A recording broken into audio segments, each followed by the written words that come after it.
मैं शुक्रगुजार हूं हमारे अपोजिशन लीडर का कि बगैर प्रधानमंत्री के हाउस चलने दिया सर। इन्होंने बगैर प्रधानमंत्री के हाउस चलने दिया, इनका शुक्रिया अदा करता हूं सर। तो ये चेस और लूडो का खेल हो रहा है सर। उधर से चेस खेला जा रहा है, इधर लूडो खेला जा रहा है सर। मैं इसलिए अपोज कर रहा हूं कि ये आर्टिकल 123 का वायलेशन है। एक सिंपल बिल से आप संविधान को अमेंड नहीं कर सकते। तीसरा, ये theory of separation of powers का वायलेशन है। चौथा ये है कि सर सुप्रीम कोर्ट का 4 जुलाई 2018 का 5 जजेस का जजमेंट है। तो इसीलिए मैं ये कहता हूं कि ये इस हाउस को लेजिस्लेटिव कॉम्पिटेंस नहीं है, इसलिए मैं इस बिल की मुखालिफत कर रहा हूं। अब जबकि हमारे लीडर ऑपोजिशन ने अलाउ कर दिया बगैर प्रधानमंत्री के, मेरी आपसे गुजारिश है सर, मैं डिवीजन पूछूंगा, अब डिवीजन कराइए। सब सीट पे बेटा। I rise to oppose the introduction of the bill under the nomenclature the Government of National Capital Territory of Delhi Amendment Bill 2023 under Rule 72 of Rules of Procedures and Conduct of Business, as the bill vindicates the outrageous infringement of this government upon the territory of the states.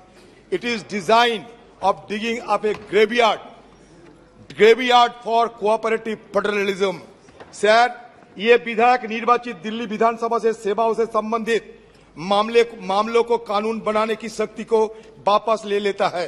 बड़े संक्षेप में 4 बिंदु पे बात करना चाहते हैं। संविधान की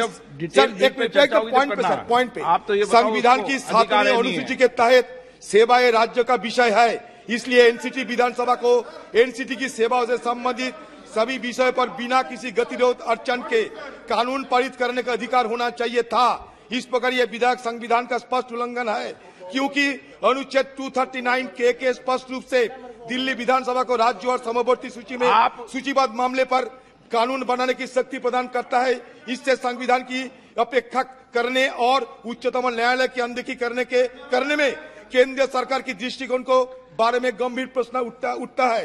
इस विधेयक का उद्देश्य उच्चतम न्यायालय की फैसले से ज्यादा स्थापित दिल्ली सरकार के अधिकार और उसकी स्वतंत्रता को कम करने का है। उच्चतम न्यायालय के फैसले को बदलने की कोशिश कर और दिल्ली सरकार के मामले में हस्तक्षेप कर केंद्र सरकार संघवाद के सर, आई राइज टू आप बोलना। जब बिल पे डिबेट हो तो आप जितनी देर कहेंगे आपको पर्याप्त मौका देंगे। आप अभी विषय क्या है कि विधायी पावर है नहीं, ये विषय है ना। आप विद्वान है ना। हाँ बोले आप। हाँ बोलने का जब इच्छा तो भी नहीं बोलने का मौका मिलेगा। आपको पर्याप्त ये क्या बात है सर? बोलेंगे।